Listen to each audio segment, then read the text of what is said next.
Today, I'll show you how to disable extensions in Cursor.AI, whether you're troubleshooting an issue, trying to speed things up, or just want a cleaner workspace. Turning off extensions is quick and easy once you know where to look. In this walkthrough, I'll go step by step on exactly what to click, and I'll also explain what's happening along the way so you feel confident doing it on your own. First, start by opening Cursor on your computer. Make sure the application is fully launched and you're on the main interface where you can see your files, projects, or the editor area. If Cursor isn't already running, open it the same way you normally would any desktop app, either from your taskbar, dock, or application menu. Give it a moment to load so that all the side panels and icons appear. Once Cursor is open, look towards the sidebar on the left side of the screen.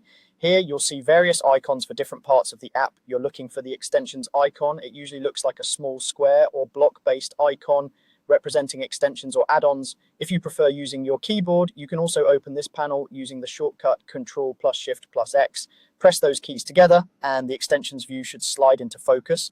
When the extensions panel opens, you'll see a list of extensions that are currently installed in Cursor. This list can include both enabled and disabled extensions, depending on what you have set up. Take a moment to scroll through this list and locate the specific extension you want to disable. If you have many installed, you might need to move slowly and read the names carefully so you don't accidentally change the wrong one. After you've found the extension you want to turn off, look to the right side of that extension's entry. You should see a small gear icon next to its name. This gear icon is where you access the settings and options for that particular extension. Move your mouse over to the gear icon and click it. When you click the gear, a small menu will appear with a few different actions you can take. In that menu, look for the option labeled Disable. This is the command that temporarily turns off the extension without uninstalling it. Go ahead and click Disable.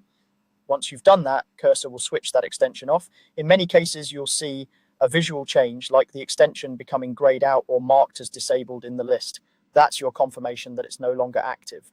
Disabling an extension means it won't run or affect your editor until you turn it back on. This is useful if you suspect an extension is causing performance issues or conflicts, but you don't want to remove it completely. You can always come back to this same extensions panel later, open the gear menu again, and choose to enable it if you decide you need it back.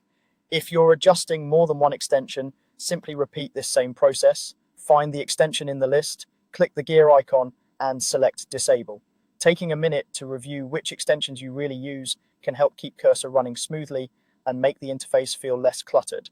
And that's all there is to it. You've now learned how to disable extensions in Cursor.AI using the built-in extensions panel and the gear menu for each extension.